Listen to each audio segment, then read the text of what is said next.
हरे कृष्ण कृष्ण कृष्ण हरे हरे. आपल्याला अण्णांचे चिरंजीव आश्रमजी भाऊ नाईक यांचे प्रवचन घ्यायचे. जर वेळ भेटला आता घेऊन तर पुढे घेऊ. कृष्ण हरे हरे. हरे राम राम राम हरे हरे. हरे कृष्ण कृष्ण कृष्ण पुंडलिकावर हरी विठ्ठल. राम पंढरीनाथ भगवान की जय. ब्रह्मा गुरुर्विष्णू गुरुर्देव महेश्वरा गुरुर साक्षात परब्रह्म तस्मै श्री गुरुवे नमः. मी काय कधी प्रवचन सांगितलेलं नाही, पण अनुभव एक सांगणार आहे म्हणून बसले. दादांच्याबद्दल सांगायचं म्हणलं तर आता वर्ष 10वे 16 चाललेले आहेत. माझी लई खूप तळमळ असायची, जायचं वारीला, जायचं दिंडीत, पण नाही येता आलं. आता दुसरं वर्ष आहे माझं दिंडीत येते. माळ घातलेली बरंच वर्ष झालं, पण ही नाम घेऊन देत नव्हते. 2 वर्ष तर नाम घेतलेलंच कळू दिलं नाही, पण घेतलं. अशी तळमळ होती, असं कधी चिंतनाला बसता येत नव्हतं. पारगावला आले, चिंतनाला बसायची अवस्था व्हायची, वाडीत कधी बसता आलं नाही. असं दिवस दादांबद्दल सांगायचं म्हणजे दादा म्हणायचे, तुम्ही सासरवासनी येत ना, कधी असं भांडणं करून यायचं नाही. आपल्या ठाईचं बसून करायचं चित्त, घरीच बसायचं चिंतनाला, असं कधी यायचं नाही भांडणं तंडणं करून, असे सांगायचे. तेच लक्षात ठेवून आतापर्यंत म्हणजे केलं. एकदा असं मांदळीच्या महाराजांच्या म्हणजे मांदळीला गेलो एकादशीला. अनुभव सांगते. मांदळीला एकादशीला गेलो, खूप गर्दी होती एसटीला. आमच्या सासूबाई होत्या माझ्याबरोबर, धाकट्या जाऊबाई होत्या एक. त्या काय म्हणल्या, गर्दी तर खूप झाली, आपण जाऊ रिक्षाने. म्हणलं नाही बसा. परत काय झालं, एसटीचा त्या घोटाळा झाला.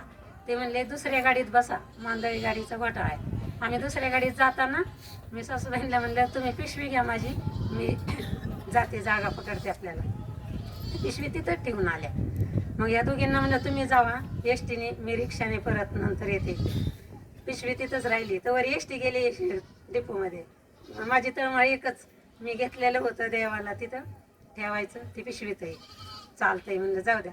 मग माझा भाऊ एक एसटीचा कंडक्टर, त्यांना फोन केला, म्हणलं असं असं झालंय. ते म्हणले राहू दे ताई, तू मांदळीला जा, पिशवी तिथंच राहू दे, कोणी घेणार नाही, नाहीतर मग एसटी तिथं जमा होईल, राहू दे, काय एवढं पिशवीत. म्हणलं चालतंय. मी रिक्षाने गेले मांदळीला.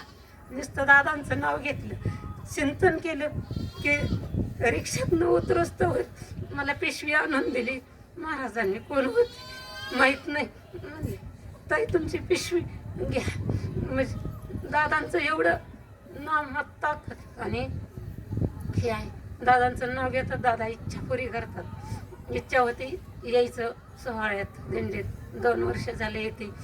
पहिल्यांदा सासूबाईंना घेऊन आले की आपण कधी गेलेलं नाही, कुठं अनुभव नाही, काय नाही, पण इतका आनंद वाटला दिंडीत की आता वाटतं इथनं पाठीमागच 10 वर्षापासून दिंडीत यायला पाहिजे होतं, आपल्याला कळालं नाही लवकर. आता माझ्याबरोबर माझ्या 5-7 जावा, म्हणजे आम्ही 10 जणी झालोत महिला माझ्यासोबत आलेल्या. इतका आनंद वाटला माझ्या पण मनाला की आपण गेलो, सरसे सार्थक होतंय काहीतरी, येतात आपल्याबरोबर. आधी असं वाटायचं आपण एकटेच आहात, पण दिंडीत आल्या असं वाटलं की सगळेजण आपल्याबरोबर आहात. दुसरा एक अनुभव सांगायचा असा की आमच्या गावातले सागर बाप्पू बिबे म्हणतात त्यांना ना, ते आता दिंडीत आहेत आपल्याबरोबर. त्यांचे चुलते असे सोलापूर रोडवरून म्हणजे गाडी घेऊन मुंबईला चालले होते. ते जाताना असं एक जण महाराज आले, त्यांना म्हणले कुठं जाणार आहेत, म्हणले चोराच्या वाडीला.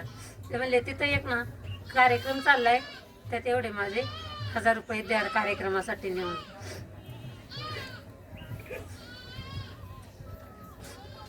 चालतंय म्हणले. ते आले, जिकडे आवाज चाललाय तिकडे आले. म्हणायचे हेच महाराज, हे फोटो आहे ना, हेच महाराज माझ्या गाडीत बसून आलेले. यांनी हे श्रीपाद बाबा, हेच महाराज माझ्या गाडीत बसून आलेले आहेत, त्यांनी हे दिलेत ना एवढे पैसे ते कार्यक्रमासाठी द्या. असं अनुभव आले. अनुभव येता येता एक वेळ सुनंदाताई माझ्या घरी आल्या होत्या. आता अनुभव सांगते मग सगळं सांगणार. सुनंदाताई घरी आल्या होत्या. आम्ही कुरड्याचा चिक हाटला होता दोघींनी. आपल्या देवाचंच नाम करत करत हाटला. आमच्या धाकट्या मुलीला शीतल तिचं नाव आहे, तिला विंचू चावला.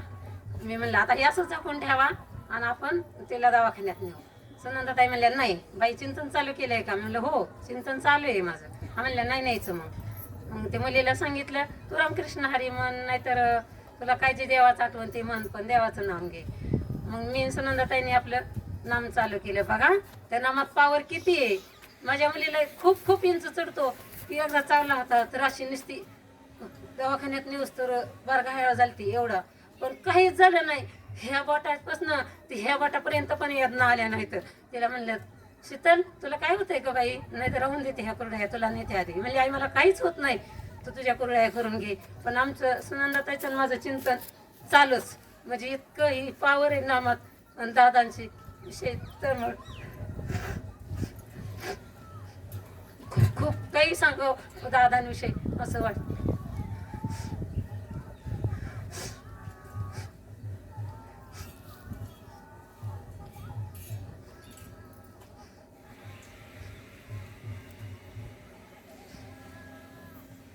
माझ्या स्वतःला पण एक अनुभव आलेला सांगणार. मला पण असं झालं होतं. एकदा माझी गुरु आई ना त्यांच्या घरी ना रानात कामाला गेले होते आणि पार 11 वाजले जायला, म्हणून त्या म्हणल्या तुम्हाला लांब जायचं या, आता जातो मी 5 वाजले. तर मी म्हणलं नको, आम्हाला 11 वाजले होते यायला, आम्ही अजून तासभर कांदे काटणारच. बसलो कांदे काटायला. माझी चुलत जाऊ होती, एक कविता म्हणतेच नाव आहे. दोघी गेलो आणि नंतर बसलो परत कांदा काटायला. मी असा हात घातला की माझ्या हाताला म्हणजे काहीतरी टोचलं. मी म्हणलं बाई बघा बाई तीस काढून काहीतरी आहे.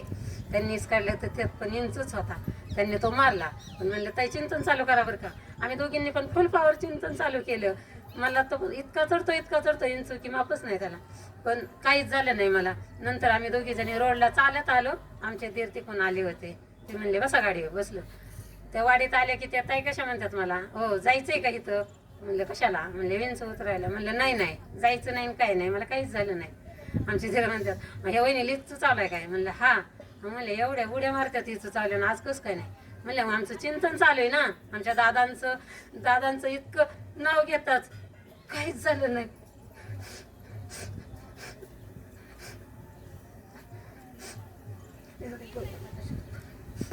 पुंडलिकावर विठ्ठल असते ज्ञानदेव तुकाराम. पंढरनाथ भगवान की जय. सद्गुरुनाथ महाराज की जय. धन्यवाद साळुंखेताई. पहा योगा अशा असतात सासूरवासनी आणि त्यातच त्यांना आता बरंच आहे त्यांना म्हणजे असं सगळंच नाही ना बसल्यावर पहिल्यांदाच बसल्या त्या.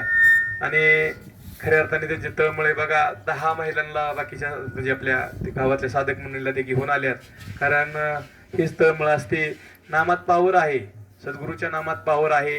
कारण नाम म्हणजेच श्रीपाद बाबा दादा, नाम म्हणजेच माऊली तुकोबर आहेत, नाम म्हणजेच भगवंत आहे. आणि मायबाप हे नामरूप झालेले संत आपल्याला भेटलेत. आणि खऱ्या अर्थाने नामात पावर आहे, पण आपला भाव बरं का, आपला विश्वास किती हे सगळ्यात महत्वाचं असतं. आणि म्हणून मायबाप ते दादाभाऊ एक प्रमाण देतात महाराज. ते इंच काय ते दासबोधातलं प्रवचन देतात, त्याचं विष असतं. परंतु मायबाप इंच उतरण्यास सुद्धा जसं मंत्र असतो, तसं आपल्याला चढलेलं अविद्येचं जे विष आहे ती उतरण्याचंच नाम हे साधन आहे. आणि हे सुद्धा दाखले आपल्याला मंडळींना भेटतात. मायबाप त्यांचा तेवढी श्रद्धा आहे, भाव आहे तेवढा. धन्यवाद. यानंतर